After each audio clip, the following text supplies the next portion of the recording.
Recording in progress.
Good morning, honorable members, and good morning to our support team. I think we should start our meeting. Let us first start by welcoming you to this portfolio committee meeting. I hope I am audible, Mr. Brown. Am I audible? Good morning, Chairperson. Yes, you are audible. Thank you. Okay, thank you very much. Let's first start by welcoming you to this portfolio committee meeting. We have, as per the attachment, you would have seen that we took a decision that we instead focus on the BRRR report today and the many outstanding minutes that we have not adopted as a committee, which I believe it is important that we adopt those minutes and we really close that chapter. We did have our meeting on Friday, where we received the annual report, the performance report of the department, and we also received a report on the state of readiness for the NSC examination from both the department and Umalusi. I must mention, members, that we made a demand that we wanted a physical meeting where the minister would attend, but it was really disappointing, to say the least, that members did not honor the meeting invitation. Some members, not all members, but also that members in hurry when we had agreed on a full day. And I want to really urge members and make a call to members that as a portfolio committee of parliament, we want to be taken serious. And if we want to be taken serious, we must also demonstrate some level of discipline. And we ought to demonstrate that when we do make a call or when we do commit to something, we really act on that commitment.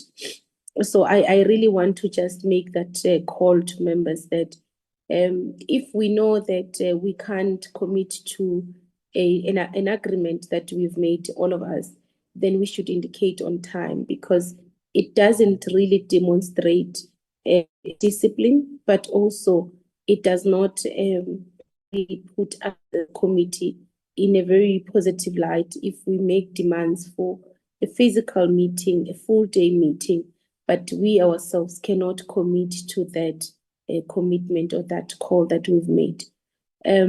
Secondly, honorable members, I think I need to bring you up to speed. I think Mr. Brown will be engaging with you. We started a process, I think it was early this year, a process on inquiring on incidences of statutory rape. Having received that directive from the Office of the Speaker, our committee was one of the committees that was tasked with the responsibility to inquire on the incidences of statutory rape as to why they are not reported, but also why is there low prosecution as it relates to these incidences. Now, this responsibility has now been given or granted and to the Portfolio Committee on Women, Youth and Persons with Disabilities. They are the leading committee currently that is undertaking this task. However, our Portfolio Committee is part and parcel of the committees that are given the responsibility to ensure that we lead this inquiry. The chairperson of this Portfolio Committee on Women, Youth, Persons living with disabilities has convened a meeting with the other chairpersons, including the Basic Education chairperson, DST chairperson, and the Justice chairperson and Police chairperson, to try and give us an update or comprehensive program of how this inquiry is going to be undertaken. I would want Mr. Brown to share with you the program, the comprehensive program, but also share with members of the committee the concept document on exactly what are we trying to achieve, what will be the objectives of this inquiry, and what is required from us as a portfolio committee, what role are we expected to play in this inquiry. We are specifically expected to host or to invite stakeholders within the Basic Education Committee, at least on the 12th of November, and to lead an inquiry in understanding why are educators not reporting incidences of statutory rape, what are the gaps, where are the issues, so that we're able to add and submit our own report from the perspective or from the context of basic education, because statutory rape does involve children that are below 16 years of age, and majority of those children are in our schools. As a result, it is important that we also get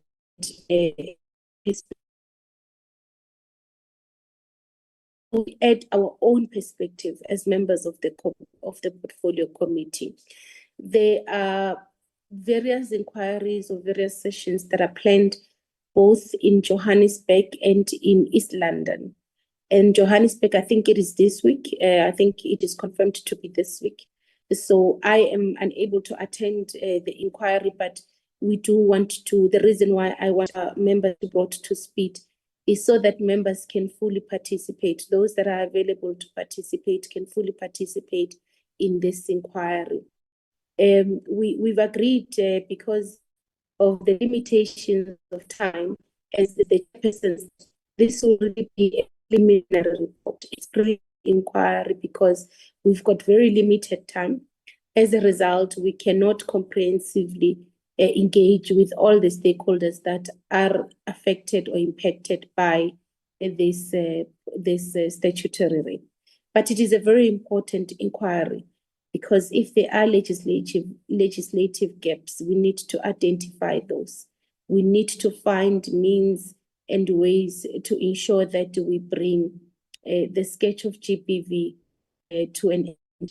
And we need to find ways and means that will prevent our children being violated, but also that will create avenues for our children to find justice or to get justice once or if such incidences do occur. So please, Mr. Brown, share this. Maybe members, if they've got other questions, will allow members to ask questions about this inquiry. And if members are interested and are available, please do indicate to Mr. Brown so that we can make traveling arrangements. With that said, Mr. Brown, can we flash agenda?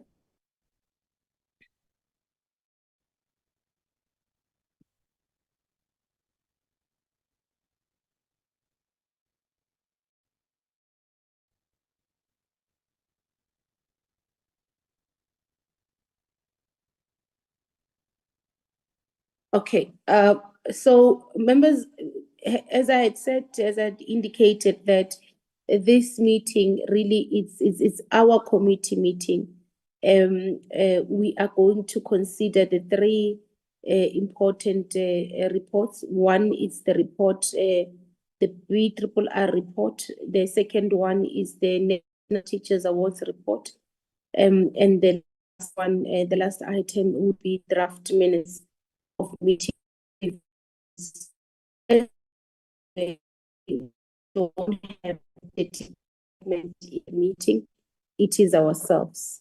And we felt it is important that we deal with this work before we go to other items on our program. I want to check with Mr. Brown. Mr. Brown, can we deal with apologies and attendance register? Thank you, Chairperson. Good morning, Chair, and good morning, members. Chair, attendance register, I have Honorable Maimela, I have Honorable Govana, Honorable Magagula, Honorable Low, Honorable Sharif, Honorable Van der Walt. I have Honorable Mkize, I have Honorable Mtsweni, I have Honorable Shikwambana and Honorable Ngobo. Chair, I do know that Honorable Kaban Chaba is trying to link into the meeting. Apologies, of course, the standing one for Honorable Jordan, who is currently on maternity leave. Honorable Ngadi did indicate that she will join us, but that she has lost her voice due to illness, but she'll try to be present in the meeting. Chairperson, thank you very much. Thank you, Mr. Brown. Do we have any other stakeholders that have joined us in this meeting on the platform? Chairperson, we normally do invite our colleagues from DBE. They do attend most of the meetings, even though it is an in-house meeting. But I do know that some colleagues from DBE might be present. Thank you, Chair. Okay, thank you very much, Mr. Brown. So we do have the required a quorum. Mr. Brown, I'm going to request that the team does present the BRRR report.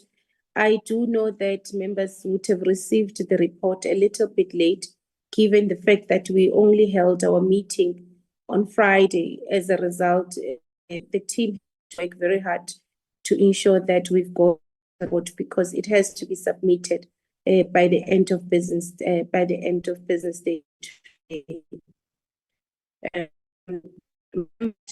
I do not know. I want to get views from members on how do you propose we go about the report? Do we allow the team to present the comprehensive report, or do we really just go page by page? Did members have adequate time to go through the report, or you would want us to go through the report collectively? I want advice on this one. Honorable Sharif, Honorable Shkambana. Thank you, Chair. I think it would be good if they present the report, and then we have an opportunity to make any changes or recommendations, and then we can adopt it as amended. Thank you, Chair. Thank you, Honorable Sharif. Honorable Shkambana. Thank you, Chair. And greetings to everyone and colleagues. One would have made the same suggestion the suggestion that was made by Honorable Sheriff. So let them read, and then we'll engage it after and make amendments or correct where it needs to be corrected. Thank you. Okay. Okay, that's in order, Mr. Brown. Can one of the team members present the draft report?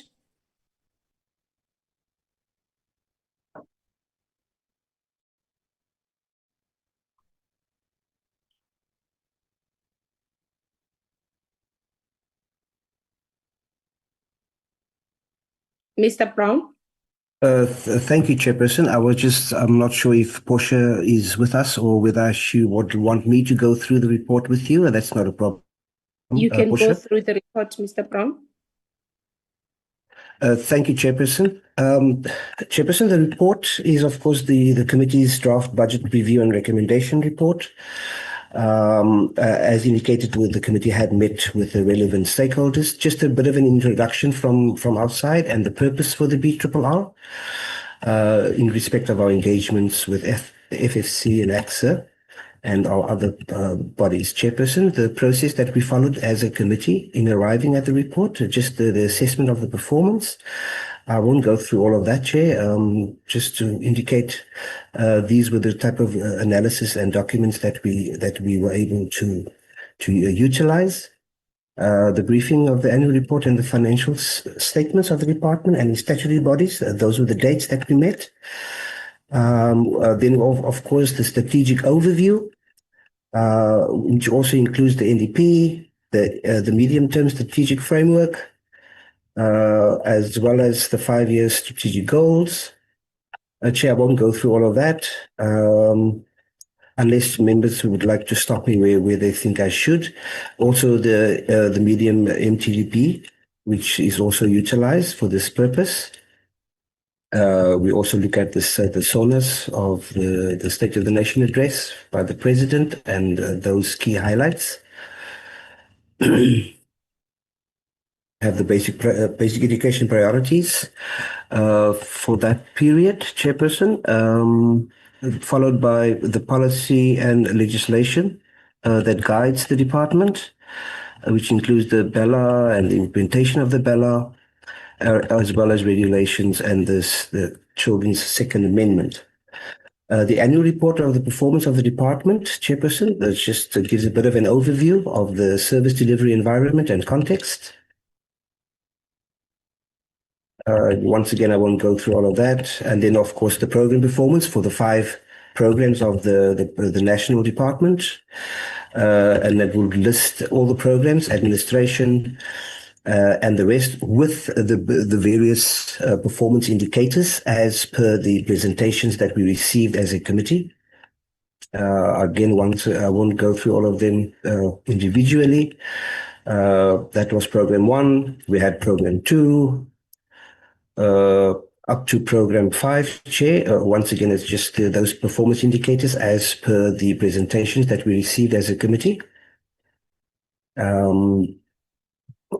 Those were the programs and the indicators. Program 3, program 4, program 5.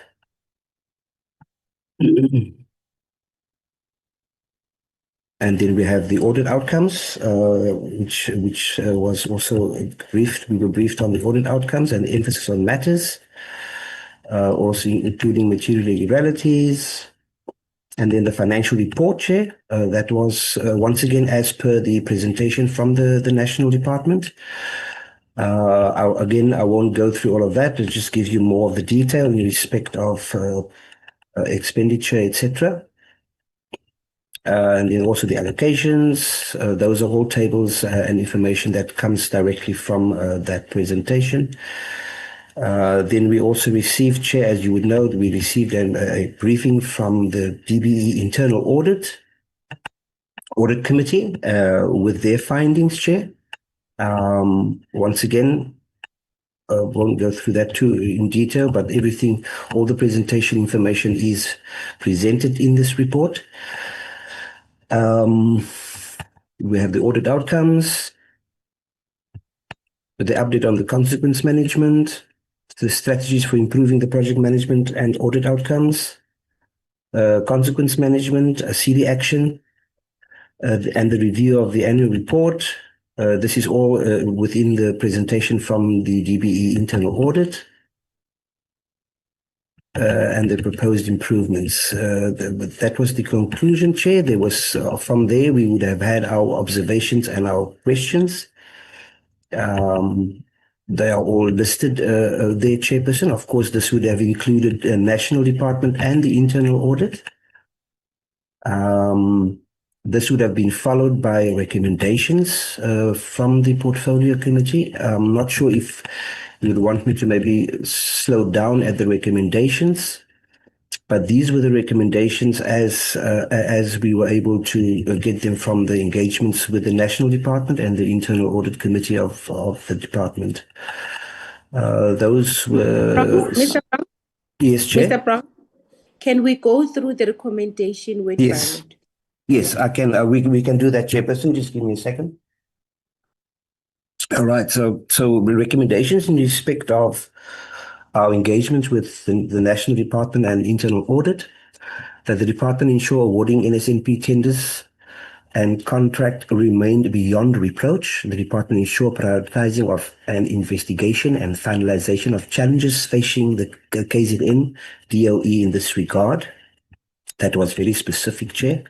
The department ensure errant contractors and implementing agents face consequence management and are blacklisted. Where there is money to be recovered, the department ensures steps are in place. Sorry for that. For such recovery. The next one we listed was that the department submit a detailed report on the list of errant contractors and implementing agents blacklisted on the system. Just correct that. The department strengthen its safe programs to protect whistleblowers. The department, in collaboration with Umalusi and SAIS, ensure unregistered education institutions were dealt with and closed. And the department consider a special hotline for this. I think it was one of the recommendations from members of the committee. The department also embark on a headcount of employees on the department's database to identify ghost workers in the system. Mr. Brown? Mr. Brown? Yes, ma'am. On Yep. this one, we can't make this recommendation because the department is already doing that. Yeah. Remember Should I remove? the ELC. So what we should do is come and report to the committee on the ELRC headcount process, because already they are doing it. So we can't recommend that they do a headcount when they said to us they're already doing it. So what our recommendation was that they must come to give us a report. They must report to the committee on the ELRC headcount process, on the outcomes of the ELRC headcount process. Yeah.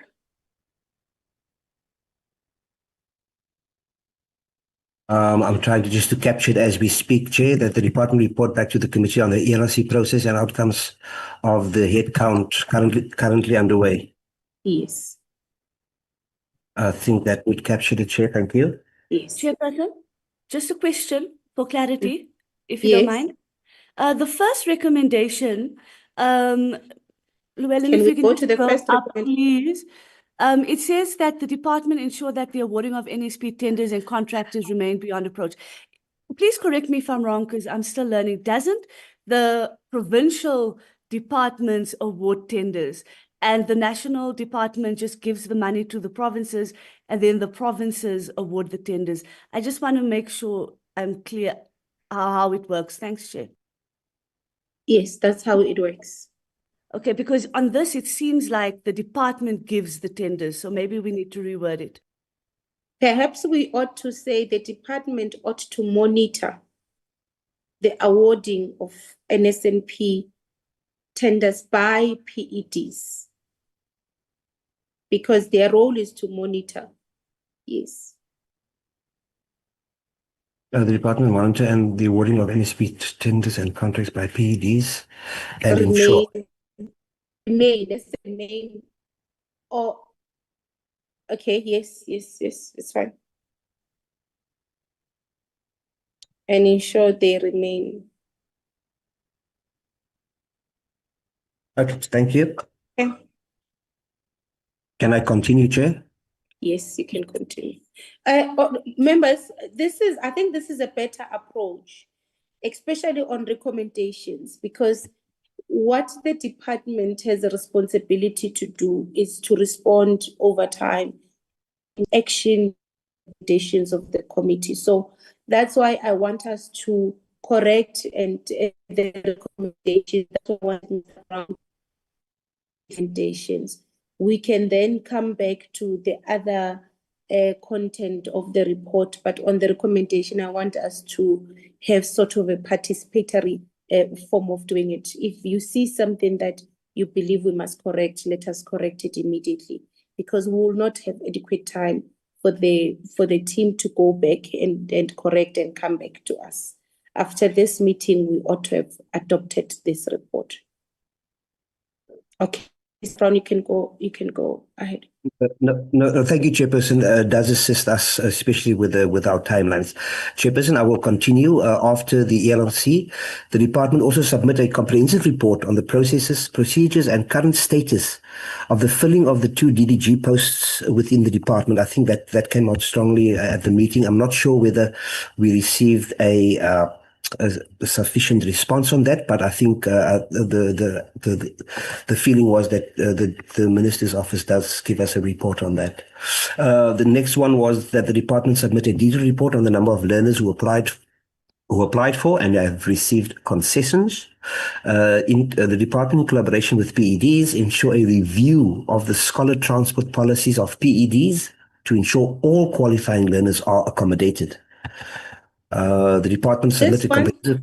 Yes, ma'am. On this one, we also said the department must present to the committee the draft policy, because we also want to, as a committee, would want to have also a contribution on the.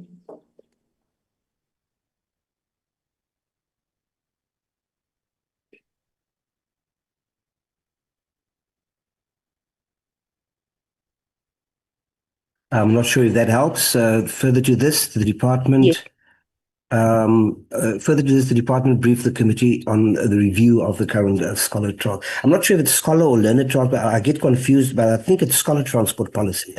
I may be. They are saying it means even transport that has been arranged privately by parents. So they were saying learner transport. Apparently, that is the one that is provided by the department. Thank you, Chairperson. Let me. I think Honorable Sharif has her hand up. Corrected on top. Also corrected on top. The department, in collaboration with PETs, ensure a review of the Honorable Sharif. No, Chair, this is for the next one. Oh, okay. All right, Chair. So the department submitted comprehensive updated report on the state of school infrastructure across the country. Also include a detailed overview of all delayed infrastructure projects. That's more or less how I captured it. Thank you, Chair. This one, remember, we asked them about the Vodacom app. So I would like for us to put and to provide a report for the collaboration with the Vodacom app, because remember, the minister spoke about this Vodacom app, and I think it's important for us to get information about this collaboration. Thank you, Chair. Okay, that's noted. Honorable, can we edit Mr. Brown? Chair, thank you very much. Chair, okay, please you can go. Wait, Honorable. I think Mr. Brown wants to correctly capture the Chair, so to provide a detailed report on the Vodacom application for infrastructure, was that what the app was about? Right. Yes, Llewellyn, that's right. Okay. Thank you. Honorable Shkombana. Thank you, Chair. I will just go a little bit back on the issue of the learner transport. Mr. Brown, okay, wait, Honorable Shkombana, I'm coming to you. Mr. Brown, can we make this a separate recommendation, the one about the app? So let it be the next recommendation. Yes. Okay, Honorable Shkombana, you want to go back to? No, I wanted to go back on the issue or the point or the recommendation of the learner transport, where the department, in collaboration with the provincial education departments, ensure a review of the learners transport policies. Because Chair, in as much as is the provinces dealing with this process of the or in the main the policies of the learners transport, I've got an issue or a problem with regard to how these people are being allocated or given tenders, those that are given responsibilities to transport learners. Because majority of these people, the process on how these people are being appointed is actually not been taken, or is a flawed on its own. So I wanted to make a recommendation to say, how about we also recommend that we centralize this process of appointing these people who should be providing transport to our learners, and centralize it how and make it the responsibility of the National Department of Education. Because since we are the ones that were giving them money, and we give these people money, the process is flawed, and also there's corruption around it. So there's just a lot of things happening, and we can't solve problems with these provinces, because already these provinces are failing our people. So my recommendation would be to say, well, how about we also move for the centralization of this process? Thank you. Thank you, Honorable Shkombana. Look, our approach to this matter, so that is a view that you will be able to deposit when we discuss the review of the policy. So our approach is that, because this is sort of a report of what transpired, what we said in the meeting, what we recommended in the meeting. The reason why I wanted Mr. Brown to add that department come and brief us, we said they must also come and brief us on the review of this policy. They are currently reviewing the policy. I think, in fact, what we must say is that they must fast track the review process, because they told us that they're reviewing the policy already. So the reason why we are adding that the department must come brief us on this review process is so that you can make those recommendations, Honorable Sukwamban. So that goes to the policy itself, because they're reviewing the policy.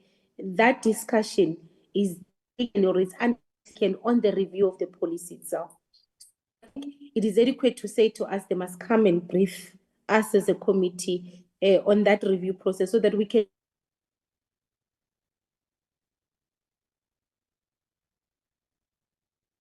make our own proposals as well. I hope that covers you, Honorable Shkomban. Well covered, Chair. Okay. Chair. Honorable Input. Mkhize? Thank you, Chair. I think that bullet point which speaks about the department having to put together a report, the point that concerns Vodacom and infrastructure, it shouldn't make a clear recommendation disappear as well, because the issue of Vodacom emanated when a clear recommendation was made that the department has to go back and correct its baselines.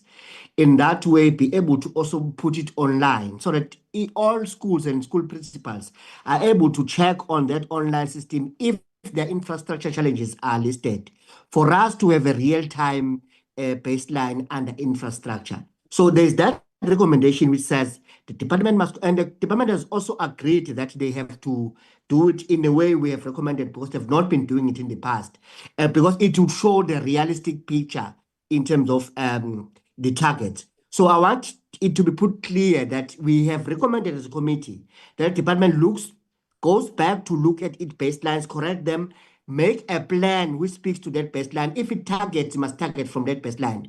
And therefore, the issue or the suggestion of Vodacom then came to say there could be online system which shows those baselines so that we could be able as a committee to go in anytime. Even the schools can go anytime and check if their names are listed there. And lastly, Chair, there was a clear recommendation. I'm not sure, Mr. Brown, if it will come as you go down. Yeah, we're to still say going when down. We're still going All down, right. Honorable Mkhize. Sure. Let's deal with the Okay. ones that have Okay. correcting the ones that are still there. Okay. With thank what you. you are saying, Honorable Mkhize, it is captured on this recommendation. The recommendation is an updated report on the state of the schooling infrastructure across the country. So remember what we discussed in the meeting was that the department did this before. Submit to us some form of baseline. And your argument was that when was that? And you were saying it is not updated. As a result, our recommendation that they must then bring and submit an updated one. But further to that, Honorable Sharif then made us aware, and the department agreed that they have an app. They have a partnership with Vodacom where they've got an app, which app the schools can actually update infrastructure needs on that app. And we said they must then come and brief us or provide us a detailed report on how that app is working. Because we've got recommendations. So when they bring that report, when they say to us, this is how the app works, this is what we've been able to achieve through the app, that is an opportunity for us to then make recommendations on how they should improve.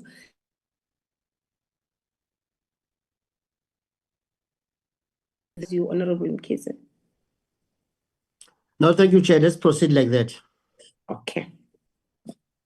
Thank you, Chair. Thank you, members. I will continue. The next one was that the committee, we've agreed that we will summon PEDs to engage on the annual performance plans, which would also include AXA financial findings and recommendations. I know that we have, in fact, programmed that for the committee later in the term. The department undertakes a review of the current funding model for the allocation of norms and standards.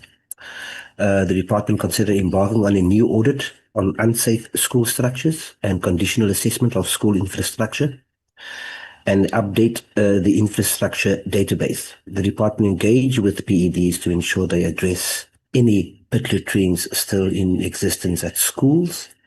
Thank you, Mr. Brown. You see, Mr. Honorable Mkhize, this also adds on that recommendation. Yeah, Updating. definitely. No, Yeah. thank you, Chair. Okay. The department Mr. also Brown? ensure that the delivery of LTSM for 2026 was guaranteed in all No. Mr. Brown. PEDs. Okay. Can we speak to this recommendation? Yeah. This recommendation was specifically for KZN,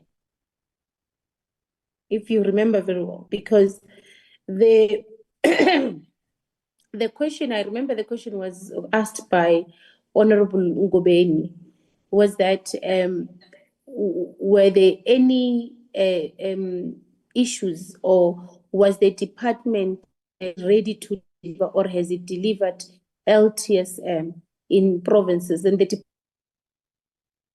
KZN.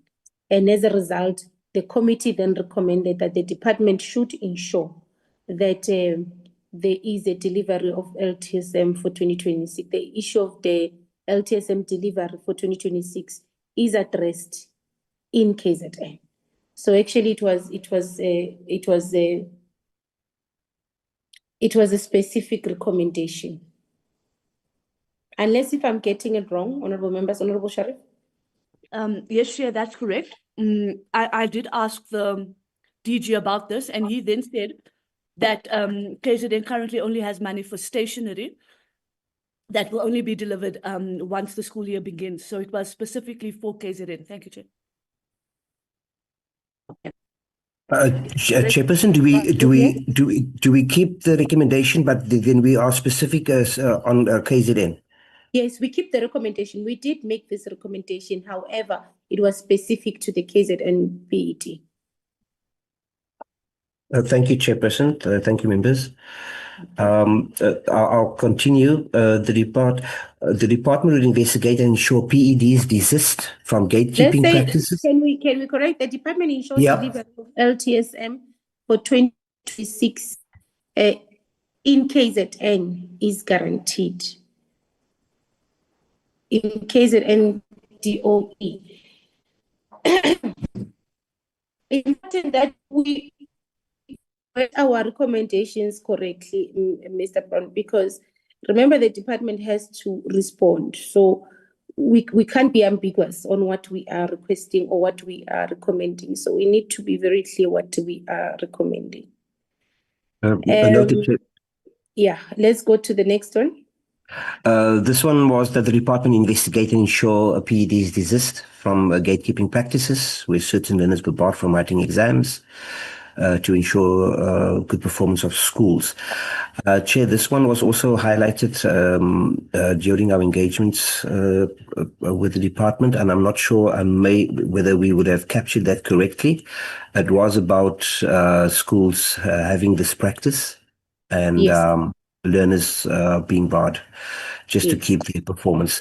I'm going to continue, Chair. The department investigate and report on a specific school. Oh, this was a specific school mentioned. I didn't mention the name of the school in this, but Chair, if you are asking that we be specific, especially in the recommendations, whether we keep it here, and if we are going to, that we maybe mention, I think, Chair, it was yourself that may have raised the matter of a school that is charging fees for learners to receive report cards, which of course is unlawful.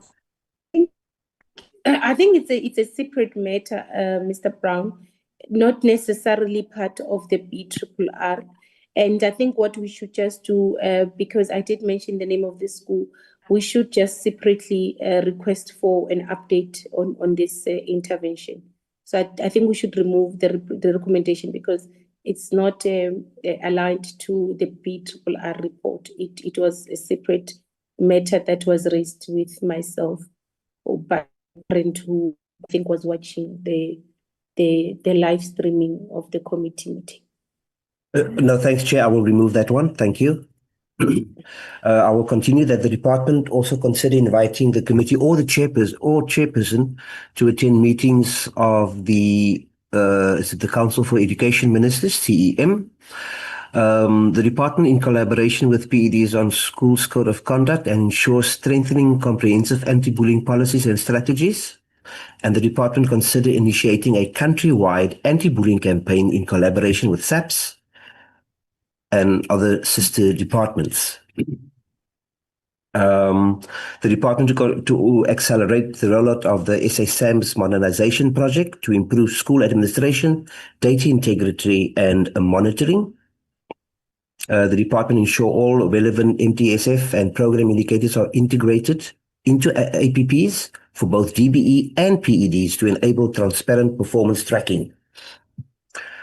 The department to ensure provincial heads of department and senior management enforce disciplinary action on non-compliance, reinforcing deterrence against repeat offences. I take it this was in respect of underperformance. Members will guide me on that one. Yeah, we need the to last- be specific. We need Yes. to be specific on what kind of disciplinary action and non-compliance on what. So it has to be clear that Yeah. I will also just be guided by... it is inherent to yes, let's say clear that it's referring to performance. You can performance restructure or rephrase the sentence. Yes, I'll just also be guided by my colleague, Sis Posh, but I'm going to flag this one, Chair. Yeah. We just have to do a rewording of that, unless you want to do it now, but No. we can continue. Yes, we can continue. Okay. The last one I have would have been the department strengthening interdepartmental collaboration across key priorities. This includes ECD, teacher development, infrastructure, NSNP, learner transport, to ensure cohesive delivery. This is more just a bit of an all-encompassing type of recommendation, Chair. I'm not sure whether we should... it probably can stay if members are good with that. No, it should stay. It should stay. We did speak about the departments enhancing cooperation amongst themselves. Honorable Sharif? Thank you, Chair. I just wanted to add a recommendation that's not here. We had asked the DG around consequence management for the failure of the contractual agreement for education assistance. And we asked him to come back to us to give us a comprehensive report on what the consequence management will be for those officials who failed to stick to the contractual agreement and therefore educational assistance were not paid in time. Thank you, Chair. Okay. Mr. Brown? Thank you, Chair. Well, I if we agree...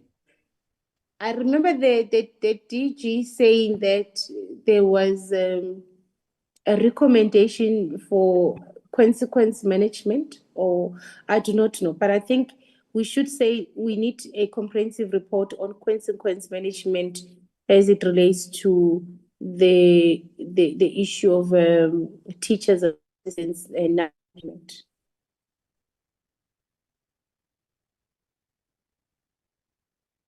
In relation to education employee, education...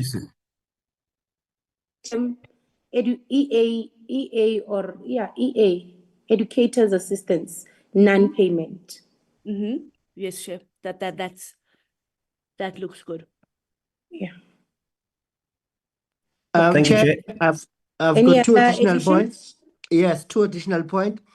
There was a worry raised by the department at the national level that they cannot hold the provinces accountable, but the discussion gravitated towards suggesting that perhaps Section 8 should now be used by ministers to enforce a transformation that we're asking for on the ground. And the minister was quite very excited to say, moving forward, perhaps that's what we'll look at to make sure that the provinces do not go astray and unabated. So that recommendation was made, Chair, to say, moving forward, we will look at the use of conditional grants because they're able to streamline what we need to happen on the ground. And secondly, to also rely on Section 8 of the Constitution to make sure that compliance or transformation takes place. And I have this last point I've been reading, but it doesn't come out clearly, that there was a recommendation that the department now must start preparing better when coming to report to us. And there we said it has to be able to reconcile the baseline of an issue. For example, we said if they've lost 20 million through irregular expenditure, there should be reconciliation in terms of how do we then enforce accountability on that by providing statistics as to how many people were involved in that irregular behavior. How many of them are already going through disciplinary cases, how many of them are expelled, and how much of that amount of money as a baseline has been received back. I hear it coming slowly here and there, but it's not put clear. Those we were trying to avoid, Chair, them giving us random examples. If they lost 20 rands, they must then provide an accountability. They must reconcile that. Who is taking action for that, and how many are in jail, and how much is received against the baseline, so that their report, Chair, is substantive, not randomized.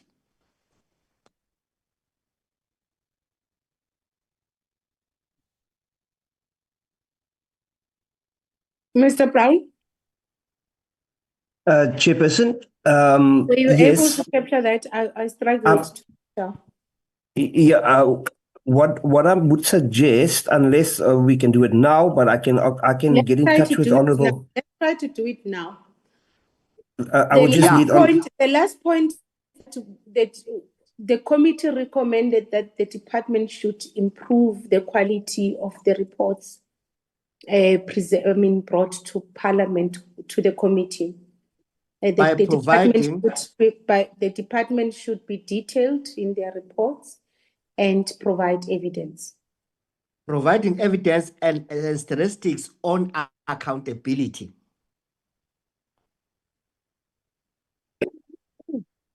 Where transgression has occurred.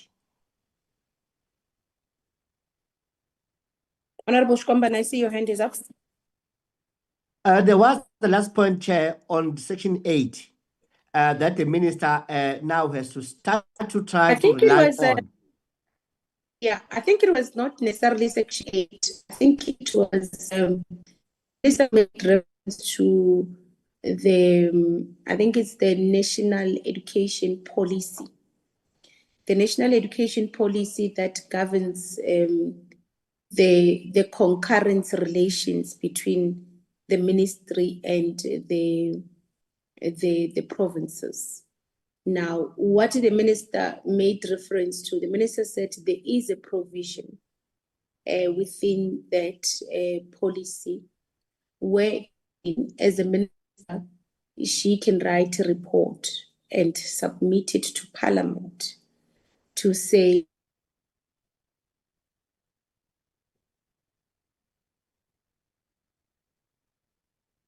PET.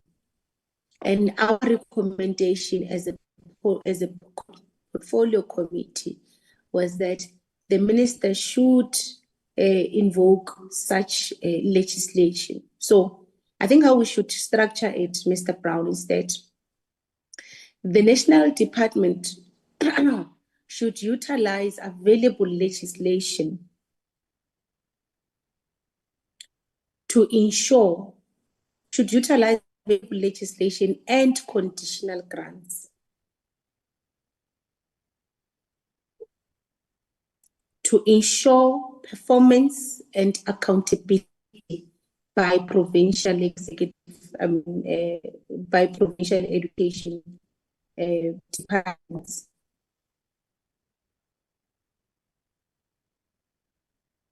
Because the problems, the issues raised by members was on performance and accountability. So that you can utilize that provision to bring to Parliament or to submit a report on performance and accountability by PD. And you can also utilize conditional grounds as instruments to ensure that the allocated funds to PEDs are utilized for exactly what they're allocated for, by putting strict conditions. So it's called a conditional grant. Obviously, there's already conditions. So they said that they ought to enhance the strict conditions, because already it is a conditional grant. So provinces can't do any other thing apart from what the monies are allocated for. Yeah. I hope that makes it, that covers it, Mr. Yeah. Honorable Kize, because I'm avoiding us quoting Yeah. legislation that we're not sure of. Okay. No, I'll accept that, Chair, but just to put on record that Section 8 actually does empower the ministers even to deal with private persons, not only state to citizen situation. But I think this is the best way of covering it because it puts all other legislative frameworks, not only Section 8. Yes. Okay. Honorable Shkombana. Thanks, Chair. I think I just want to make an addition, and I think in one of our meetings, I also once indicated or spoke on this issue with the quarterly reports. I will just want to recommend that we must receive quarterly reports, particularly from SAIS and Umalus, and it must not be presentation. It must be actual reports that are brought before us, because we find it very difficult to also engage intensively when it's only the presentations, not the actual report. So I feel very strong that we should put it here as a recommendation that we need quarterly reports, and those reports must not be presentation. It must be the actual reports of their quarterly reports. And then the other issue, the Chair, which I think maybe you will assist me, and I stand to be guided because I was not present in the previous meeting, on the department financial health indicators. I see the department is struggling to collect data, and it takes them a longer period, or it takes them long time for them to collect their debts. I want to put a proposal or a recommendation that should say maybe the department must actually improve on how they collect their data, because it's actually affecting their financial health, and it's actually they are losing a lot of money for that matter. So I just wondered, I'm not sure if this issue was touched somewhere and it was addressed, because I may have missed so many things, but in actual fact is that there's a serious problem of collecting data, and which is affecting the financial health of the department. So there should be an improvement on how the department collects its data. Thank you.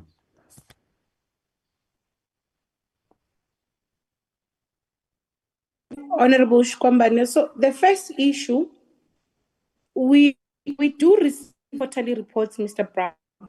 I think what we can emphasize is that we want the department to submit or to to furnish the committee with the actual reports and not just the presentations, because we do receive it's a statutory report that the department must present to the committee. So one of the quarterly reports are part of the statutory reports that the department must submit to the committee, and we do deal with them. I think what we should say, and I wanted us to add to make as one recommendation, the one that where we spoke about the quality of to the committee, ne? And then you add this one. And also the committee must receive actual quarterly reports from the statutory bodies, yes. Actual, because if we say they must submit quarterly reports, even the speaker will not understand, because we do receive. It is one of the statutory reports that the committees receive. So we should be specific to mean actual reports, not just presentation. I think that is fine. The second one, Honorable, we should expand, because it didn't come out, unless if members can assist me on this one. It didn't come out. I think So you are speaking about data, or are you speaking about debt? I see, Chair, even Mr. Brown captured it incorrect. It's not necessarily data collection, it's the debt, the Yeah. task collection. Yeah, and that did not come out. That's why I want members to assist me if it did come out. Because if you go to the financial report or the AG's report, what is mentioned there, or what the AG has said, and this is what I think we were raising about the concurrence duties. The department receives an allocation of about 32 billion, and their role is really to just transfer the funds to PEDs for the standards and norms, the equitable share, and of course the conditional grants. Maybe if Honorable Shkwambani, because it did not come out, remembers this discussion, so that we are specific on exactly which debt collection. Maybe I want to assist on this one. It didn't come out. I don't remember the discussion. Maybe it was, we did have the discussion. No, Chair. I don't remember having it.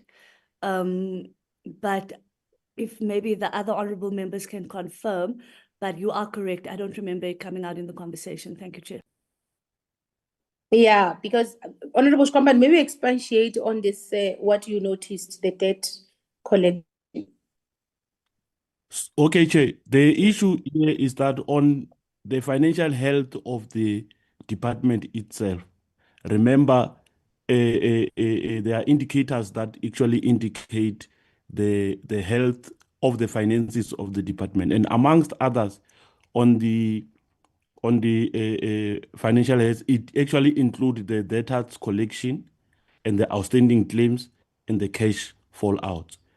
So I chose that one of the debtors collection because it shows to me here on the reports that I have here that it takes them 1,688 days to collect the debts of the department.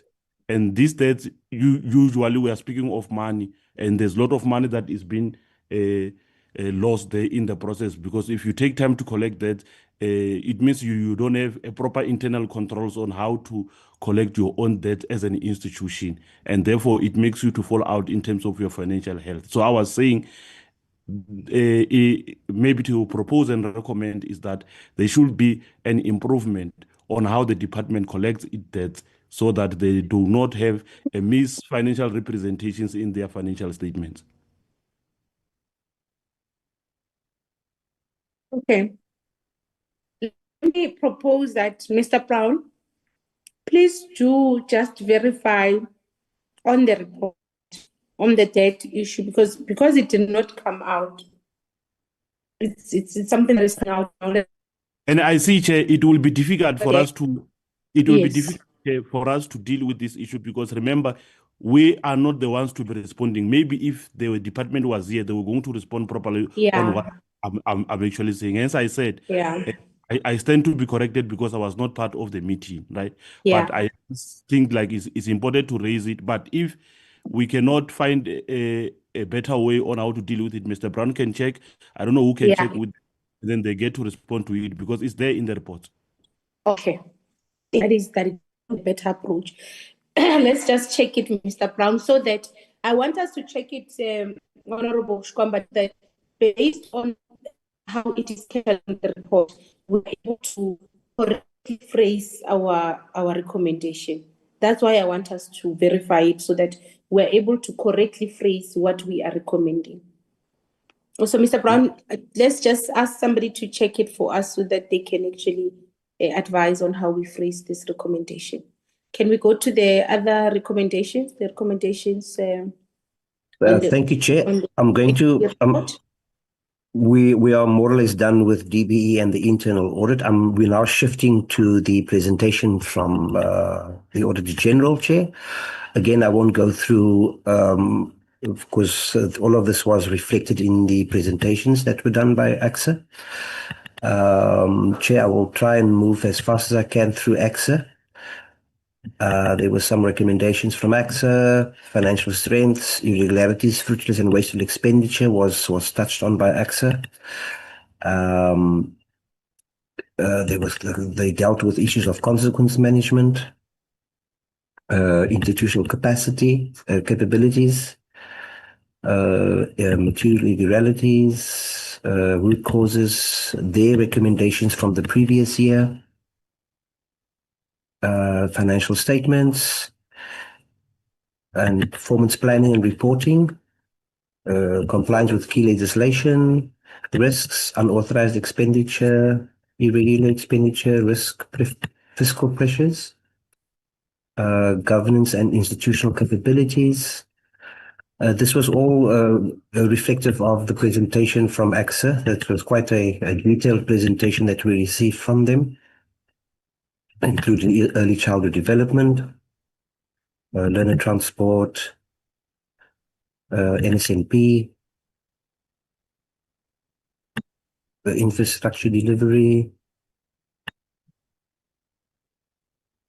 e-learning, e-government, infrastructure systems, and the pertinent focus points, again on ECD, NSNP, school infrastructure, learner transport, teacher development.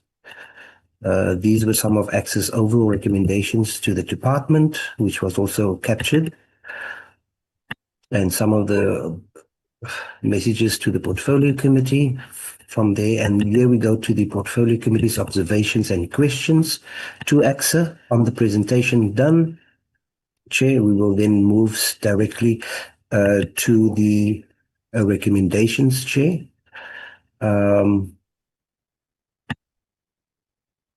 Sis Bosch, AXA's recommendations.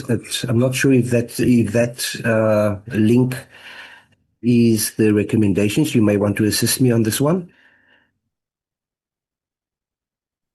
Sis Bosch, I'm not sure if she's here. Good afternoon, honorable members. Page 50, that attachment is the department's responses to the recommendations which were made last year. So they form part of the report. Thank you so much. It's written responses to the 2023 BRRR. I thank you. Thank you, Chairperson. We seem to have just the one recommendation from our engagement with AXA. That was in respect of errand contractors and implementing agents. Chairperson, I'm in your hands. I think, Yes, Portia, Mr. we Brown? will. Yes, Yeah. Mr. Brown. I think that is in order because the AG report, as lengthy as it was, majority of the questions that arose from the AG's report and recommendations were actually directed at DPE. Hence, they are captured on the DPE recommendation and questions because majority of the questions that arose out of the report were actually not directed to AG, were actually directed to DPE as the ODT. So I think the recommendations, because AG's role is very specific. It's very specific, it's very regulated. So our recommendation as a portfolio committee really recommendations were really directed in their main to the department that it accounts to us. I don't know if I've and also yes, the responses ought to form parts. But thank you for including them.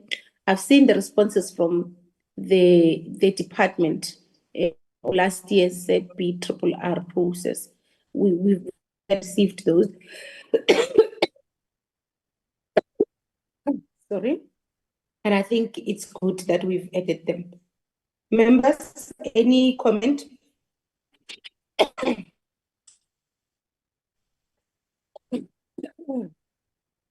Okay, Mr. Brown, in the absence of comments, silence means consent.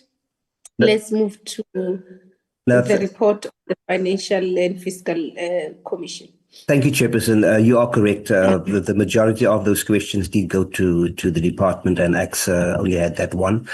This was the engagement with the Finance and Fiscal Commission, Chair. Again, without having to go through it all, but this was the presentation and the areas that they touched on in respect of the presentation made to the Portfolio Committee. There were some challenges on infrastructure grant funding, key education grants, recommendations to the department. That was from FFC. Then we had the Portfolio Committee observations and questions, which would have been followed by the committee's recommendations, and we can go straight there. It's quite a lengthy engagement with FFC. Chair, let me stop here. And I'll start with the recommendations from our engagement with FFC. The DBE and SEC ensure validated statistics and data was submitted to the committee. There was a need to hold someone accountable for misleading the committee with inaccurate data and statistics. This came out strongly after engagements with FFC, where FFC and DBE were giving us conflicting data. That was how we captured that one. The DBE ensured they submit a clear timeline and resolution on the implementation of the FFC recommendations. The department ensures steps for full attendance of the executive to meetings of the committee. The department submit a report on further steps against underperforming implementing agents and contractors, and details on their procurement for projects. The department submit a report on their engagements with National Treasury and Provincial Treasury on limiting austerity measures and budget cuts which affected performance outcomes. The department submit a report on how the department aims to meet its deadline for the completion of the eradication of pit latrines with timeframes. The Portfolio Committee to ensure a follow-up meeting with DBE and FFC and ensure the committee receive accurate and verifiable data and statistics. This meeting to also include National Treasury, teacher unions, SGB associations, and relevant stakeholders with the current funding model. The department ensure efforts are strengthened to ensure all schools have free sanitary hygiene products and adequate ablution facilities for girl learners. The committee also scheduled a session with non-performing PEDs to account for underperformance and underspending on grants and infrastructure, as well as mechanisms available to PEDs to meet their funding thresholds. Yes, Chair, this is quite a while back. Remember, this was probably our first engagement when we started this process. It was with FFC, so it was probably a month or so back. Yeah, it is. It is.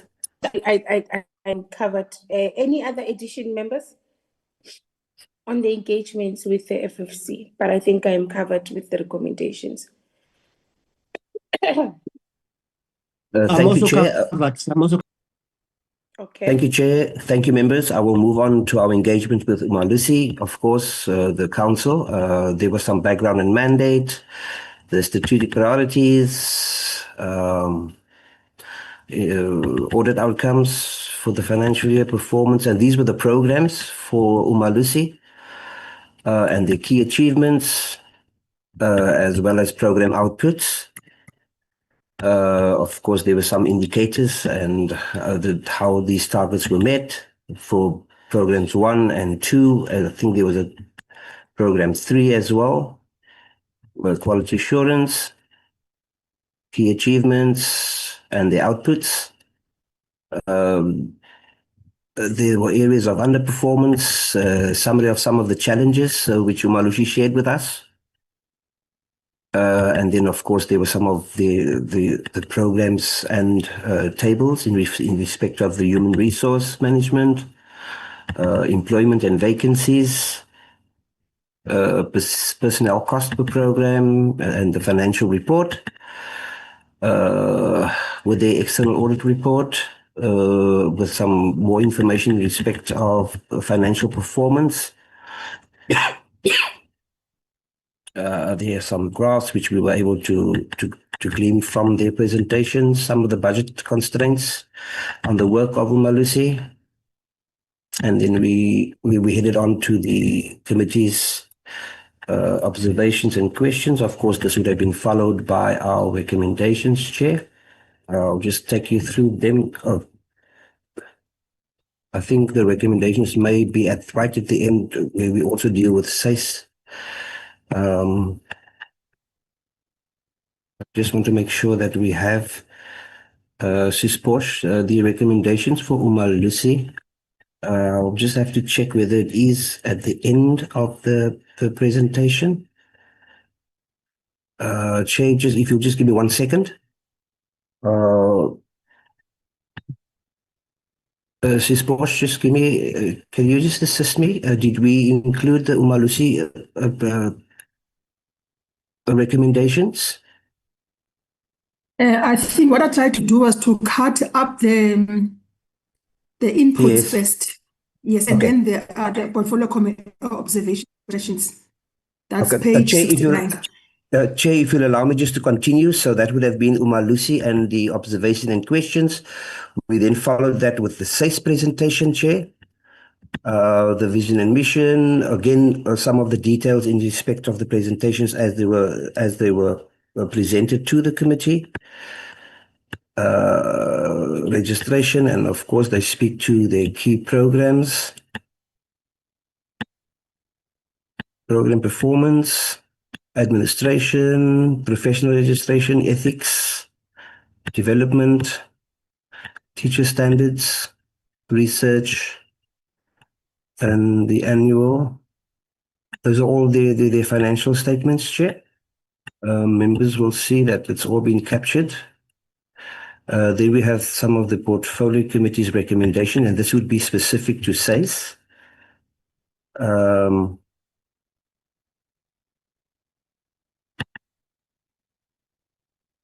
Mr. Brown, where are we on the recommendations? Okay, if you just, we seem to have the recommendations from SACE. Let me just see if I'm not finding Sisposh, unless we missed that one or it wasn't captured. Oh, I see they are here, Chair, sorry. So the recommendations would include SACE and Umalusi. 10.11, Chair, unless you would want us to just separate them. No. Let's go through the recommendation. Okay. The committee would expedite a joint meeting with all relevant portfolio committees on gender-based violence, femicide, and statutory rape. The committee expedite a follow-up meeting with SACE on challenges and mitigations in addressing backlog cases. The committee to further engage relevant stakeholders on the registration of independent private schools with SACE to protect learners, and similarly engage on the registration of ECD practitioners with SACE. SACE to submit a detailed report on registered or non-registered independent private schools and home schools in the... Yes, ma'am? Let's go to that registration. The Yes. portfolio committee to further engage relevant stakeholders on registration of independent private schools with SACE. Yes.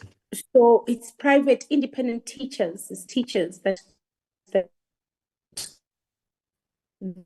the registration of private schools is not with SACE. Teachers, got that, Chair? Yeah, it's teachers, yeah. And ECD practitioners. Yes. Honorable Sharif. Thank you, Chair. Sorry to go back. I just had to go back to my notes. But we also made a recommendation that a report of sexual assault and statutory rape by SACE and DBE must be presented to the PC. So not only, so if you go to the first one, Llewellyn. Let's go to the first. It speaks about expedited joint committee meetings. So above and beyond that, we had asked for SACE and the DBE to come to the portfolio committee to present us on a report on sexual assault and statutory rapes. And then also, I don't know where we add that, but we had asked that stats from SAPS, and I think this was Honorable van der Walt who spoke about this. She said that stats from SAPS on sexual assault to be reported in quarterly crime stats. And then we've also asked stats on how many pregnant learners have come back to write exams and who matriculate. So I don't know if Honorable van der Walt can just speak more on her recommendation. Sorry, Chair, I just wrote all the notes down throughout the meeting. And then the other one is a report on the statistics of how many pregnant learners have come back to write exams and matriculate. This was from the meeting of the 7th of October. Thank you, Chair. Yeah, but that is a recommendation that must go to DBE. Okay, It noted. can't go to, it cannot go to SACE and Umalusi. It's a recommendation that DBE that DBE can. So we'll have to take that recommendation to DBE, Mr. Brown, on the statistics of the numbers of learners that come back to write or pregnant learners that come back to write their matric exam, or that come back after perhaps they would have dropped out a previous year. So Okay. actually, we just want to understand the stats as to are young learners, are young women, female learners coming back to school. I think that's what we want to get at. So, Honorable Chair, Sharif? can we then agree that we keep the recommendation around the report by SACE on sexual assault and statutory rape? Because remember the report they gave us, they said that's not even everything. They've only given us the current information. And then we then said, okay, cool, the stats are very shocking. Please, can you come back with a full report? And they said, that's fine.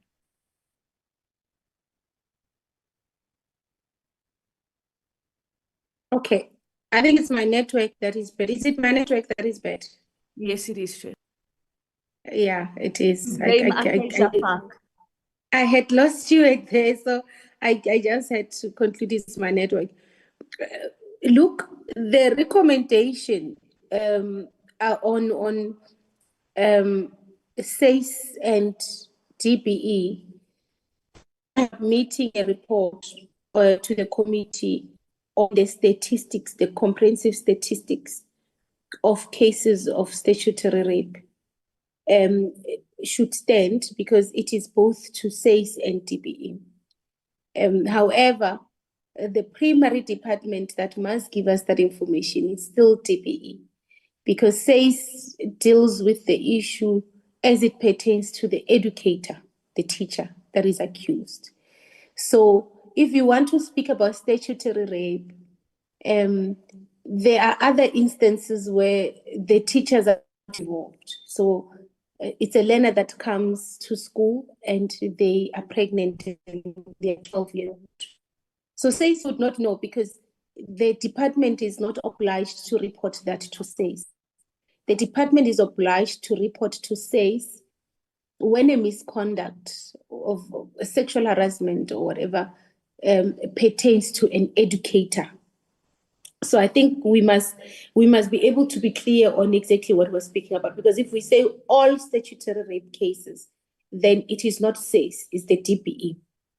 But if we're speaking about statutory rape cases that involve teachers, then it says and it must give us that report. So I think we must just be specific there, Mr. Brown. Thank you, Chairperson. May I suggest that we then, because that would be an additional recommendation to DBE specifically, Chair, that maybe I can just engage Honorable Sharif on the exact wording. So we include that in the DBE recommendations right at the top where we started. Thanks, Chair. Yeah, I think that is the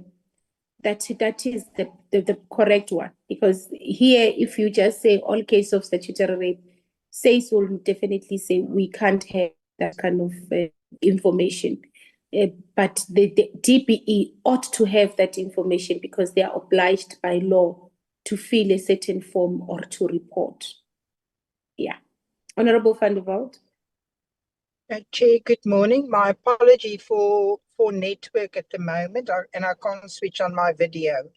Chairperson, just the reference that Honorable Sharif made is that I remember in the committee meeting we did ask that at somehow the issues and violence against learners at schools and the SAP statistics quarterly we must try and get those things split, because it's as if our learners just disappear in the whole, I would say, social development, security cluster, and we don't get a precise age recording into SAP. So I think somehow we have to start getting those conducts that are so bad and affect our learners at school must be represented during the quarterly stats. There must be a way to do it. I'm sure the powers to be in DBE and in the security cluster can make that difference, because surely all those cases actually do go to SAPS. So we must just have a separate split, and that our learners don't disappear in the whole national statistics, because you cannot try and monitor and get active and get a decrease if people just disappear in the system. We need to know what those age groups are that is reported to SAPS, and they must be separate. Thank you, Chair. Thank you, honorable members. I want to propose on this one because I think the first recommendation is the most accurate recommendation, and I'm because so what we've agreed on is that we must expedite a joint meeting. That means yourself, you just and your persons and women, youth, and persons with disabilities, and DSD and health on femicide, on gender-based violence, femicide, and statutory rape. I think that is important for us to really make those recommendations, Honorable Van der Walt, and to really get a response or an effective actioning of that recommendation. Now, I'm saying this because I agree with your sentiments. I fully agree with what you say. And that's why I was saying it would be very difficult if you put such recommendations under SACE and Umalusi, because they will not have such statistics. They can't action such a recommendation because you're correct. There will be learners that would be abused at home and they just don't come back to school. But the parents or somebody else goes to a police station and opens a case. But the learner is not at school, so it can't be reported to school. The school will just record it as dropout. And as a result, I fully agree with you that there ought to be some correlation between and some relation, even if it's an establishment of some form, like the Section 22 form, which now is a form that is where if a certain form, if a child comes to them, so that they can then submit that form to DPE, and DPE can be able to then track where that child is if the matter has been reported on their on their end, and then they collate that information. That is the only way we're going to get statistics. But my request or my argument is, as a recommendation, because these are recommendations to both SACE and Umalusi, as a recommendation to Umalusi and SACE, we will not get any effective actioning of this. That is why the first recommendation that we must expedite that joint committee meeting, where we're able to make this recommendation to the affected departments, so that you can be able to monitor and track that recommendation. I hope this tries to assist. Yeah, you are clear, Chair. You are clear. Yeah, I did, Chair. I just say I agree on the chat group. And I think it should be ASAP. Yeah, okay. Thank you. Honorable members, we are going to go through our program. So meeting or making, members must take notes, because as we go through, as we adopt and as we sort of formulate our next term program, we must then make sure that we venture in these joint sittings and these meetings that we've agreed on. We can move on, Mr. Brown. Thank you, Chairperson. Chair, I think we ended with the expedite a follow-up meeting with SACE on the challenges and mitigations in addressing backlog cases. The committee further engaged relevant stakeholders and on the registration of independent private teachers with SACE to protect learners. Similarly, engagement on the registration of ECD practitioners with SACE. SACE to submit a detailed report on registered, non-registered independent private schools and homeschools in the country. SACE and the department ensure no one should practice teaching and learning without the necessary SACE registration. Mr. Brown, also the SACE does not register. Sorry, teachers. Teachers. So sorry, SACE, we must always remember, is teachers. So they only deal with everything that has to do with teachers. Yeah.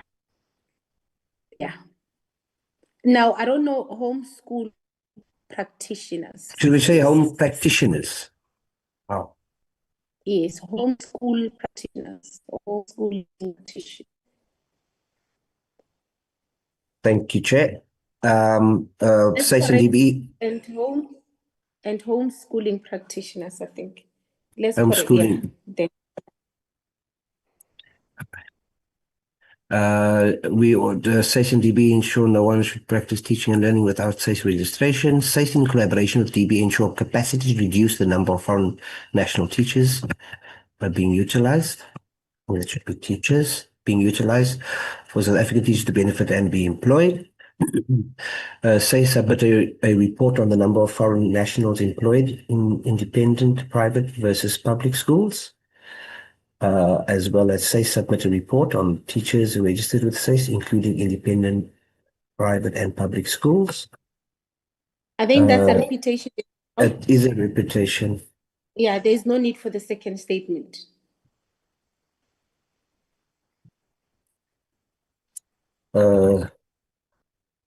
Chair, now this ones are more related to Umalusi. There weren't many.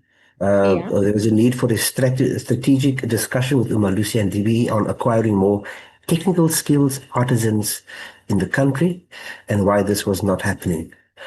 Umalusi to share details on the number of certificates issued for various qualification levels, where in the system was this cohort of certificated people, certified persons, cohort of certificated people.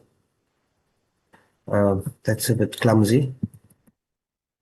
Yeah, I don't understand that recommendation. What were we trying to say there?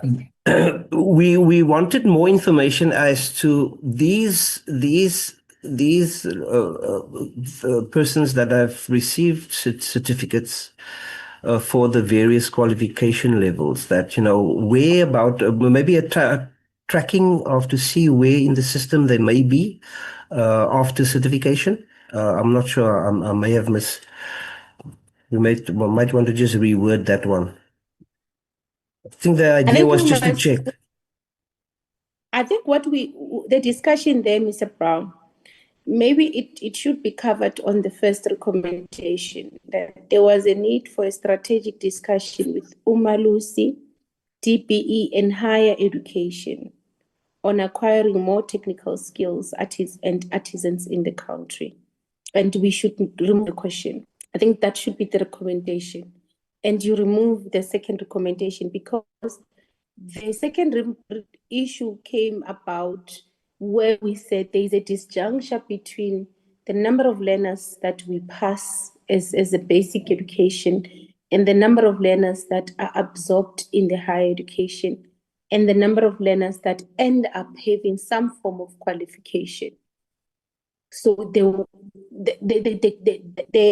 first recommendation really tries to say there ought to be that strategic engagement with Umalusi, higher education, DPE, to ensure there is some form of smooth transitioning. from DBE, and you don't lose any other young people. They don't fall into the cracks. So let's delete. For me, I don't know what other members recommend. Recommendation number 2, and we add on recommendation number 1, we add higher education.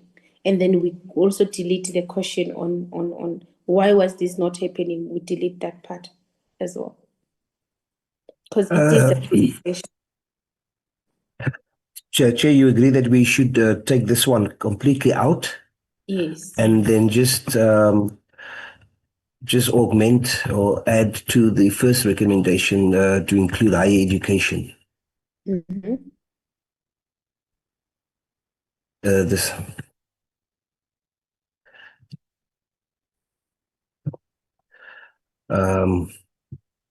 Lucy.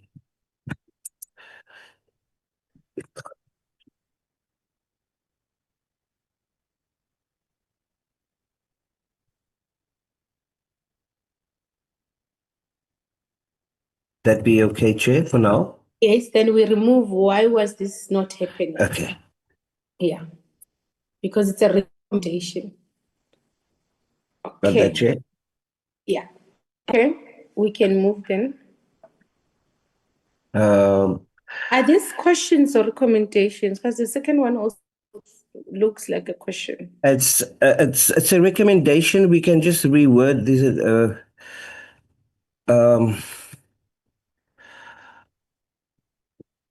This would be the committee.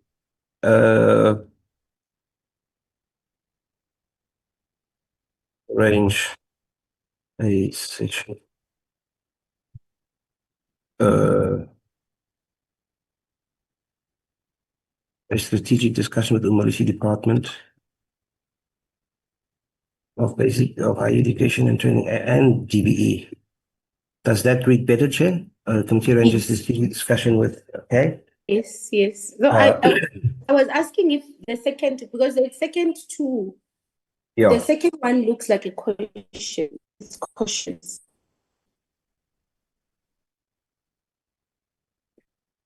Yes, I agree with you. Did the Congress being back? Can we take this?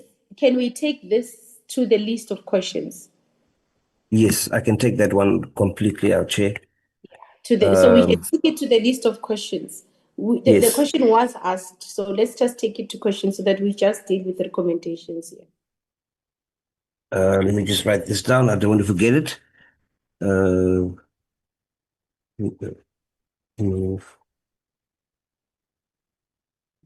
See, 2 questions.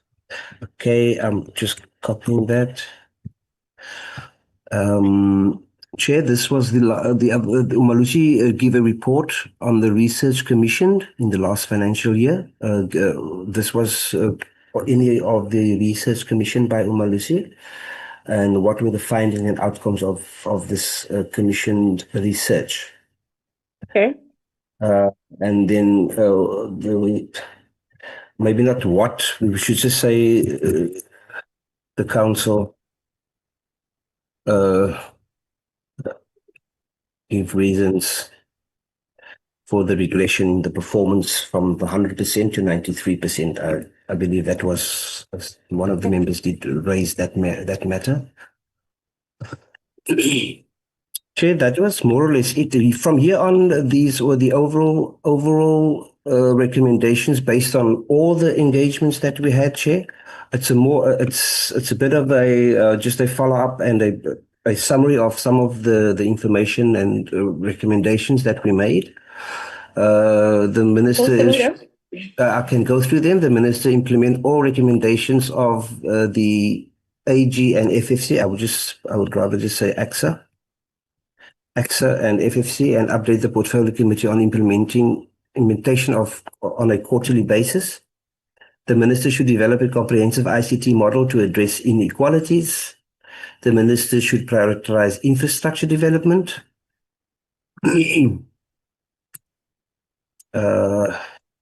Infrastructure development. The minister should develop plans to modernize the curriculum and enhancing the quality and efficiency of the education system, including coding and robotics. And that the minister should prioritize improving foundational skills by strengthening foundational skills like literacy and numeracy with interventions for foundation teachers and learners. Can we, Uh, the min- can yeah. we, can foundational skills by strengthening skills like literacy and numeracy. So it doesn't sound like a repetition. So let's delete the foundational year. Yeah. Like you're right. The minister should implement standardized assessments to reduce failure and dropout rates. The ministry should enhance quality by continuously improving the quality of teaching and learning across all levels and ensure that educators are taken through in-service programs. Just want to create that. The minister, in collaboration with sister departments, should ensure that bullying shouldn't be a capital. That sister departments should ensure that bullying at schools, gender-based violence are addressed, and that incidents of statutory rape of young girls by teachers is reported with consequence management being taken. The minister also should review the funding of ECD to provide appropriate resources for ECD centers in all modalities, including playgroups, home-based early learning programs. The minister should review learner transport policy and address NSNP matters in KZN province and other provinces where farm learners are disadvantaged. I think we should remove that one.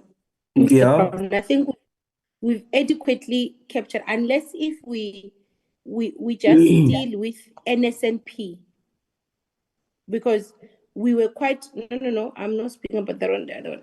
Because we were quite specific on, because I don't want it to be a broad, this one I don't want it to be a broad recommendation. I think that's why I'm saying we must remove it, because this is not a broad recommendation. This is a recommendation where we want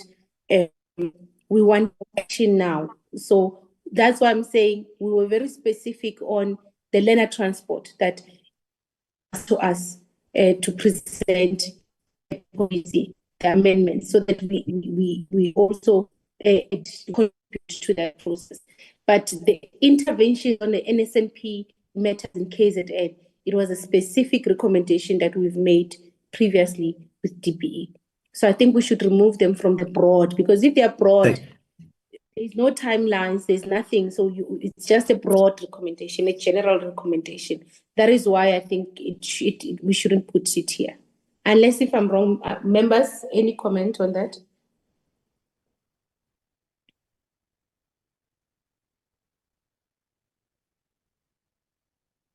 Members on I am aligning, Chair. Okay. Thank you, Chair. I will remove. As you do indicate, it is well captured in a previous thing. Chair, that's more or less the report. From my side, Chair, there's only two matters which I really needed to have a look at, and that is for the DBE. The DBE recommendations. We have to do a rewording of one of the just the rewording of that one recommendation, and then also to check on the details in regarding the debt database, the debt collection issue from Honourable Mkhize. And then Honourable Sharif will assist me with the addition, and that additional recommendation to DBE, as she indicated, which I will then get some wording from her. But that, Chairperson, is more or less where we are. Chair, through you, the debt collection issue, Mr. Brown, was raised by Mashas Kombane, but I also align with it because it was raised even during the meeting. Okay. No. Our issue was Honorable is that Mr. and the team should look at how it is captured in the report of DBE, so that they can adequately phrase the recommendation. We are able to see how it is adequately captured and how it was reported, we can be able to phrase the recommendation in a manner that we receive adequate response on it. So Thank you, Chair. that's why we're keeping it there, and we just want to make sure that we adequately capture the recommendation. Noted, Chair. Okay. Okay, members, can we then now adopt the report? So only two, the two issues which are highlighted, which we are going to rephrase. It's two statements that we're going to rephrase, but we will ensure that even after the statements are rephrased, they keep in line with the essence of what the member was raising. That is a commitment we're making, but we need to adopt the report. Can I note hence that want to move for the adoption of the report? I adopt, Chair. Honorable Mkhize moves for the adoption. Any seconder? I second, Chair. Honorable Nchaba has a second. Oh, Honorable Makakula. Oh, I'm just looking at the hand that is up. Okay, Honorable Makakula has seconded. Yes, we were both, Chair. Thank you. But she didn't raise her Okay, hands. Makakula has seconded the adoption of the report. Mr. Brown, can we quickly move to the next report?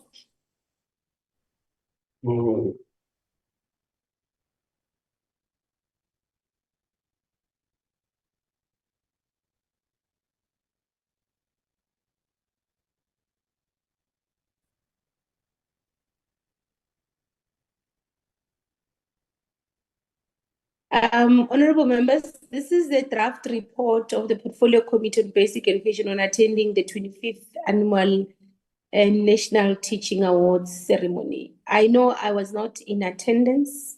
The members who were in attendance will really assist in this regard. Honorable Sharif, Honorable Van der Walt, and Honorable Mkhize, you will really assist us in this regard because we were not in attendance. So, Mr. Brown?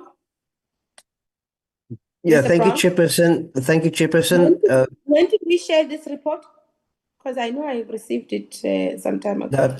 This was quite some time back, Chair. I think we may have shared it about a week after the actual. So for this report, honorable members, we are not going to do or use the same approach with the BRRR report. The reason why that approach was necessary for the BRRR report was because we only received the report yesterday, and because we only had our meeting on Friday. So this report, and as I said, I remember I received this report some time ago. So we're not going to adopt the very same approach. We are going to adopt an approach that says if there are issues, raise issues, and then let's adopt and move. We're not going to go through the report and present it because we've received some time ago. We've had adequate time to go through the report. Are there any yes, Honorable Sharif, any additions to the report? Thank you, Chair. Let me say that the report is very comprehensive, Mr. Brown. Well done. I didn't expect it to be so comprehensive with even the winners and all the categories. So that's good. I move to adopt the report. Thank you, Chair. I would have adopted if it has a recommendation to also award us, the committee members. No, I'm pulling your leg, Chair. I'm supporting the adoption. Okay, the report is adopted. I think we must petition that with the Speaker, Honorable Mkhize. We must petition that with the Speaker that committees must somehow be given certain awards. Can we then, honorable members, then move to the third item, which is minutes? So same as the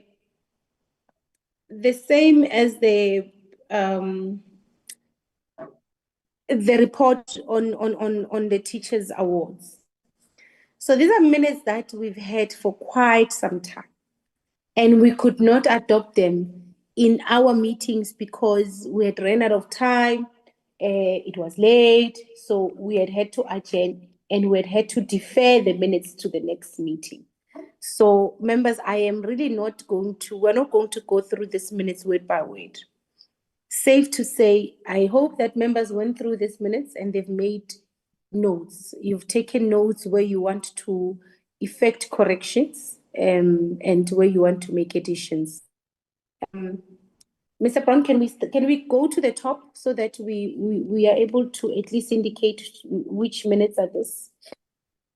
So the first set of minutes is the minutes of the virtual meeting of the portfolio committee that was held on the 2nd of September 2025, where we received a briefing by DPE and ELRC on verification of teachers and learners, where we received a briefing by the Commission for Gender Equity, and where we received a briefing by the Department of Basic Education on the curriculum capacity building of educators, and an updated progress report on implementation of GEC.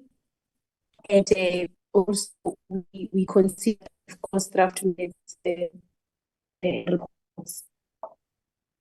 So are there any corrections? Anyone who wants to make corrections on this? Can we go to the attendance by the committee, because these are members that must adopt these minutes. Are there any corrections, members? Any additions to this set of minutes? None. Okay. Can we then move to the adoption of minutes? Honorable Nchaba. Thank you, Chair. The minute I read this minute is a well and reflection of our minute, Chair. I move the adoption of the minute. Thank you.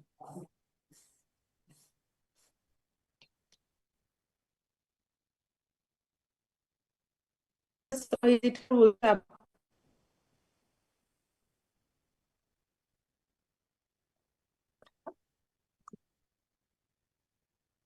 Chair, I'll move to second. I think this was my first meeting I attended, so I'll move to second, Chair. Okay. I could not hear Honorable Nchaba, so I thought it was me. I had lost my network or something happened. Chairperson, you lost your network. My network. Yes, Chair. I was saying I moved the adoption of the minute because I read this minute. This is a reflection of our minute. Thank you. Can we then go to the next set of minutes? The next set of minutes, honorable members, are the minutes of a meeting of the committee that was held virtually, that was held on the 4th of September.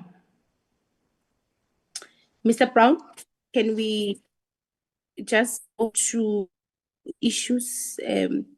So this was for the consideration and adoption of the committee strategic plan. So this is when we engage on our own strategic plan and our own APP. Any corrections? I see the hand of Honorable Sharif. Thank you, Chair. I did go through these minutes and everything is captured correctly. I move to adopt, Chair. Honorable Sharif moves for the adoption. Any seconders? A second, Chair. Honorable Magagula seconds the adoption of these minutes. Thank you. Can we move to the next set of minutes? From?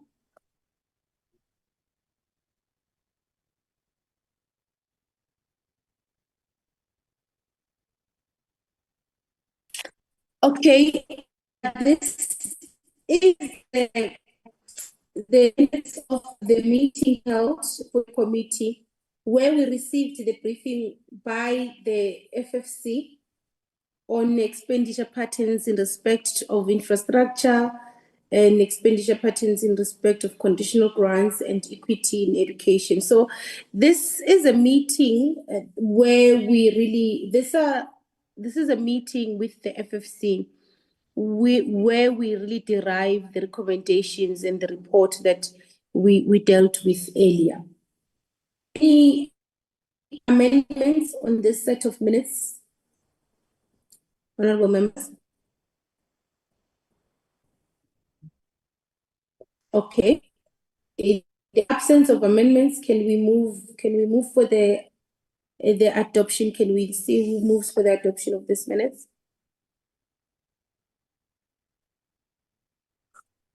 Chair, I move for the adoption of these minutes. I did not pick up any mistake. Thank you. Honorable Makakula moves for the adoption of this minutes. Any seconders?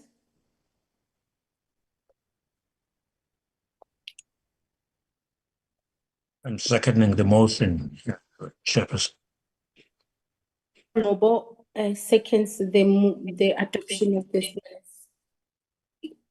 The minutes are adopted. Can we then move to the last set? Is it the last set of minutes, Mr. Brown? We still have three. You? Okay. So we've let me not have- been adopting minutes. Hey, that's dangerous. Okay. Yes, let's go to the next set of minutes. I think we should actually agree as a standing principle, honorable members, that we don't defer minutes anymore. This exercise, it can't be correct. Okay, can we go to the next set of minutes? So this is a set of the minutes of the meeting on the 19th of September 2025. This was a meeting. Mr. Brown, did we have a second meeting to consider the adoption of the strategic plan? That is correct, Chairperson. We weren't able to finish on the first meeting, and we had that second bite in September. Okay, member. Are there any issues with minutes? Can I note members to move for the adoption of this minutes? Yes, Chair. I move to adopt the minutes. as Honorable approved. Sharif moves to adopt. Thank you, Any- Chair. Is Honorable any- Kaba. I second the adoption. Okay, thank you. Honorable Kaba seconds the adoption. Can we go to the next set of minutes, Mr. Brown?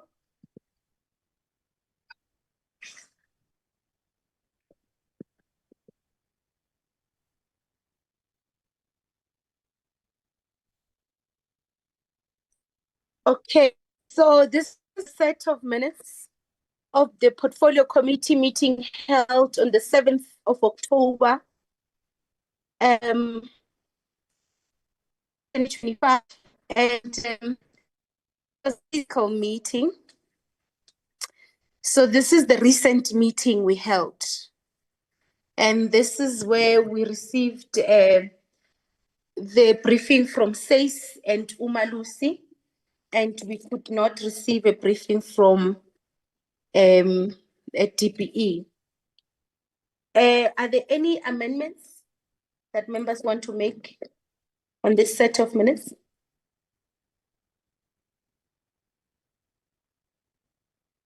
Okay, can I see hands that seek to move for the adoption of this set of minutes?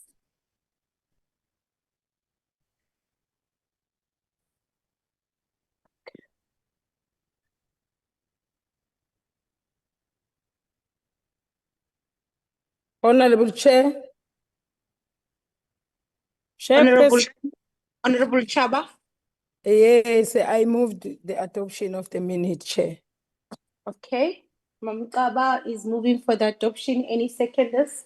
Sorry, Chair, I can't show my picture here because this gadget is new for me. No problem, Mamkaba. Okay. No problem. Any seconders? A second, Chair. I'm unable to.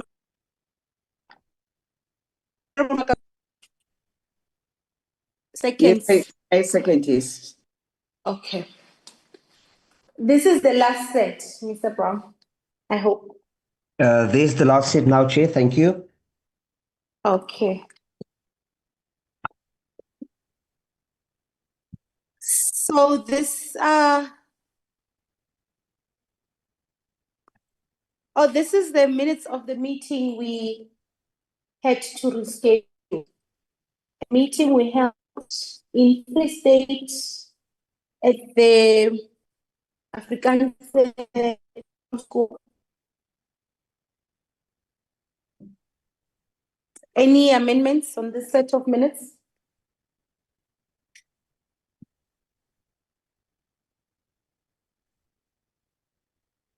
Honorable Shkwambana, on this ones you must speak. On this minutes you must speak. Any amendments, honorable members? Okay. Any mover for the adoption of this minutes?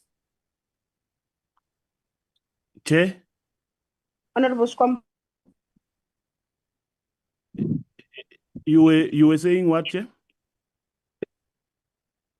I'm saying these are the minutes meeting that we had to reschedule in Free State. On this minutes you must speak. Honorable Shkwambana. No, I hear you, Chair. I'm speaking. Any I hear mover you. for the adoption of the minutes? I reserve my comment, Chair. Okay. Any for the adoption of this minute?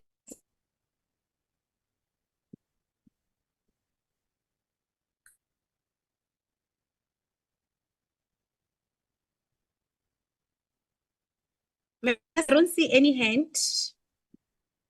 Honorable Low, you move on the platform and you can't unmute because we need to hear you say you move.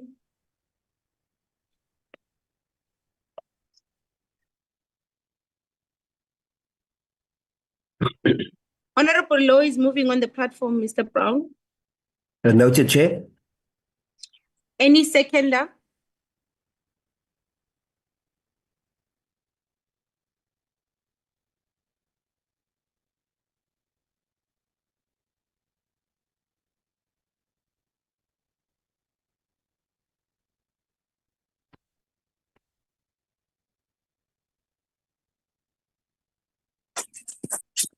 Any seconder to this set of minutes, members? What are we? I don't understand the silence. Are we saying the minutes are not correctly captured, or what is the problem?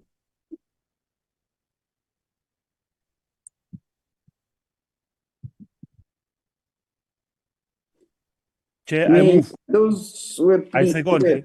yeah. Honorable Shkwambana. Okay. Honorable Mkadi. I second. Okay. Mr. Brown, that was the last set of minutes, right? That is correct, Chairperson. Thank you very much. Okay. Okay. In that with that last set of minutes, members, that brings us to the last item on our agenda.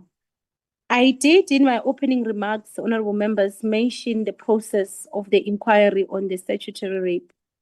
And I hoped if there are any other questions, if there are any other issues, members can ask those questions now, just before we the meeting. Are there any questions that I want to ask with this process of the inquiry? I requested Mr. Brown. Mr. Brown, please do share the documents with the members so that they can indicate if they can join the inquiries in the two mentioned areas, so that we can make traveling arrangements for the members. No, Chair, I think I'm answered. I wanted to check if it would be physical or on virtual. So now I'm the inquiries, the two inquiries. Thank you, Honorable Makakula. Two inquiries in Gauteng and in Eastern Cape, in East London, are physical. So they are going to be led by the Committee on Women, Youth and Persons with Disabilities. But we are invited. and they are going to be in those provinces. They've identified areas, hotspot areas, and they are going to be inviting all stakeholders, including MECs of education, health, DSD, police, in those provinces, so that they can participate. So that is how it is going to unfold. But the inquiry that is going to be led by us, it is going to be virtual. The inquiry that is going to be led by us is going to be virtual. Mr. Brown, Honorable Sharif, I see your hand. Thank you, Chair. Yes, Llewellyn did contact me yesterday. I would be keen to attend the Johannesburg sessions, but I don't know if and I'll take guidance from you, Chair, if we attend the East London ones, just so that we can save money in terms of our committee funds. But if not, then because I am in Joburg, I don't mind going for the Johannesburg sessions, Chair. Thank you. Thank you very much, Honorable Sharif. I think that will actually be very good. You'll be able to represent us in that session. It's really appreciated. We participate in the process. Recording stopped. Because if we don't participate in this process, we will not be. It is a disadvantage on our part as we engage with our own stakeholders. So I am not available for this week. And I really want Mr. Brown to share the program with members, and members that are available for the next week one of East London. Please do indicate if you are available so we can make traveling arrangement. Even if it's just one member that represents us, that would be very important. Chair, excuse me, Chair. East London is next week.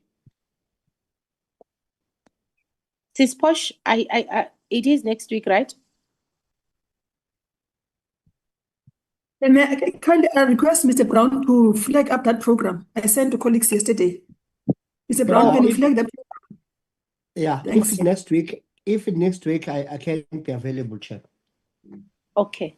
I think it is next week, Honorable Mkhize.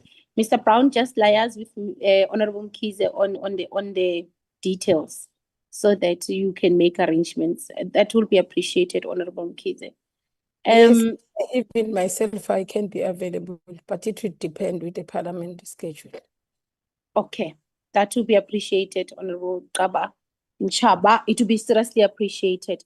Can we then agree, members, that we actually have the two members liaise with Mr. Brown, and then there is an engagement or traveling arrangements and other logistics. With that said, members, thank you very much for making time. This was very important for us to really deal with the backlog of work for the committee before we actually deal with other items on our program. We will start drafting the next term program, and we will try and find time so that we can engage on that program, so that we can actually ensure that we've included all the other important meetings that we feel that we should have as a portfolio committee in the next coming term. That said, honorable members, thank you for your time, and the meeting is adjourned. Thank you, Chair. Thank you, Chairperson. Thank you, Chair. We love you, Chair. We love you so much. I love you too. Them kisses love you, Chair. I know. I'm a